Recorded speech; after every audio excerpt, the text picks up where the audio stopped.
Тэ нэраа өвлийн үдэнд гадаа өнөөсөн Япон машиныг өглөөд асаахаар сэтгэл амар өвтгий. Өөдөөс нэг осгож өгч байгаа хүн тусламж гуйж байгаа юм шүү дээ.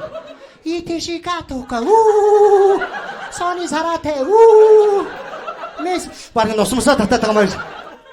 Үстэй би нөгөө машин шиг өрөвдөд доотлын дулаан гаражинд зогсоолын үн асуусан чинь хоёрхан цагаан зураас 40 сая гэж байгаа байхгүй. Би өөр машина зараа тэрийг авалттай шүү дээ тийм үү? Гэхдээ тэхин бүр хачин болно үстэй. Өвөлжгөө ихнэр хажууд итэши катока сони сарате мэс гэдэг. Тэрэндээ уурлаа намаа газар унтуулна. Би шүнжээгөө шалан дээр итэшика. Сонир багсдээ тэ. Ер нь зогсоол ер нь гэцүү. Заримдаа та нар ингээд байрны гадуур модор явж байгаа л ингээд юм хуурамч зогсоол бидэг тэ. Яг байгаад байгаа байхгүй тэ. Аахгүй биш вэ?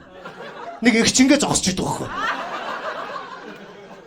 Гараа алдлахгүй болонгод хажуугаар машин орчихно гэж бодоод байгаа юм. Тэ? Тавас харс тулрахгүй гэдэг юм ийш. Сонтаа бодохгүй гэдэг. За тэр том хүмүүс яах вэ зөө? Намаа чи юм хүүхэд зогсож байгаа байхгүй ээж олж байгаа гэж. Ээж нь баг ярамаас харж ин бод сосоод бичсэн байж тээ.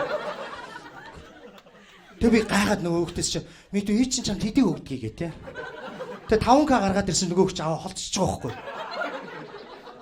Гү бидээс зогсоолт нь ороод зогсчоод амар гайхсан шин. Хүш би яг л энэ бизнесийг олж хараагүй гэдэг лээ. Би чи бүр 4 хүүхдтэй өстэй.